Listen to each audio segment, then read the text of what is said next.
Sponsored by स्वर्णावा jewellers, मोती बाजार मंडी। सोने से चमकाएं अपनी खूबसूरती। हिमाचल सरकार ने कोरोना संक्रमण की वजह से साल 2020-21 के लिए विधायक क्षेत्र विकास निधि पर रोक लगा दी थी, जिसे हम शॉर्ट में विधायक निधि भी कहते हैं। विधायक निधि को आज फिर से बहाल कर दिया गया है। सरकार ने अगले वित्तीय वर्ष 2021-22 के लिए विधायक निधि को बहाल करने का एक बड़ा फैसला किया है। सदन में बजट पेश करते हुए मुख्यमंत्री जयराम ठाकुर ने इस बात की घोषणा की। मुख्यमंत्री ने बजट में विधायक क्षेत्र विकास निधि को 1,73,00,000 से बढ़ाकर 1,80,00,000 करने का ऐलान भी किया है। विधायक अब अपनी इस निधि को महिला मंडलों, युवक मंडलों, स्वयं सहायता समूहों को 50,000 रुपए भी दे सकेंगे। कोरोना संक्रमण के कारण विधायकों का वेतन और मानदेय बहाल करने की भी मुख्यमंत्री ने घोषणा कर दी।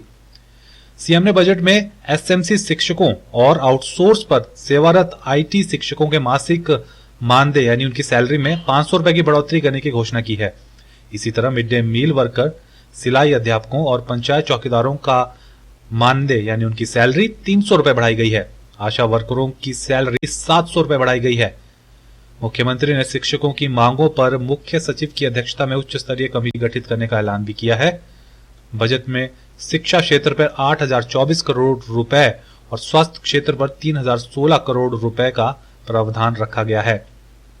बजट में 70 साल से अधिक आयु के बुजुर्गों और आश्रमों में रह रहे अनाथ बच्चों को हिमकेयर योजना के तहत मुफ्त में पंजीकरण करवाया जाएगा।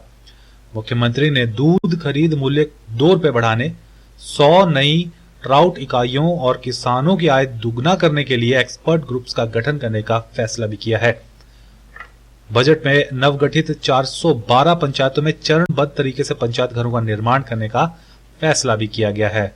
आपको बता दें, इस साल के बजट के लिए 50,192 करोड़ रुपए का प्रावधान किया गया है।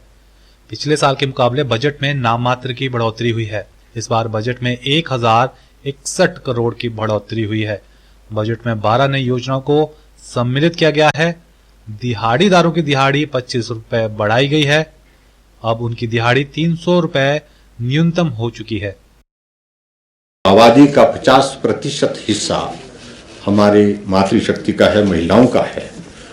तो उनके लिए सशक्तिकरण की दृष्टि से, उनके कल्याण के लिए इस बजट को आगे बढ़ाने का प्रयत्न किया है। स्वास्थ्य के क्षेत्र में जो हमारा इंफ्रास्ट्रक्चर है उसको स्ट्रेंथन करने का और उसके साथ में विस्तार का भी, क्योंकि कोविड के चलते जो हमारे स्वास्थ्य के क्षेत्र में हमने जो कमियां महसूस की, स्टाफिंग से रिलेटेड, इंफ्रास्ट्रक्चर से रिलेटेड, उन चीज़ों को बेहतर करने के लिए आने वाले समय में इस प्रकार के संकट अगर आ ही जाए तो उसमें हम उसका समाधान उसमें कैसे कर सकते हैं, उस दृष्टि से हमने फोकस किया है। तो रेवेन्यू एक्सपेंडिचर का हम अगर जिक्र करें, एक्सपेंडिचर से इसमें जाए हम दो सेक्टर में, दो हेड में रहता है, रेवेन्यू एंड कैपिटल। रेवेन्यू में 38,491 एक्सपेंडिचर, सैलरी पर 12,704 करोड़ रुपए, देन पेंशन पर 7,082 करोड़ रुपए, 7,082 करोड़ रुपए।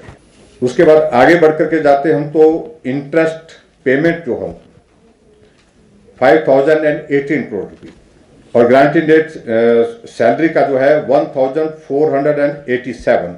और इस प्रकार से जो इंपॉर्टेंट चीज उसमें ये है कि जो हमारा जो गैप रहता है वो रहता है कुल मिलाकर के 42 करोड़ रुपए। फेसबुक पर पोल स्टार हिमाचल का पेज लाइक करें और यूट्यूब पर हमारा चैनल सब्सक्राइब करना ना भूलें।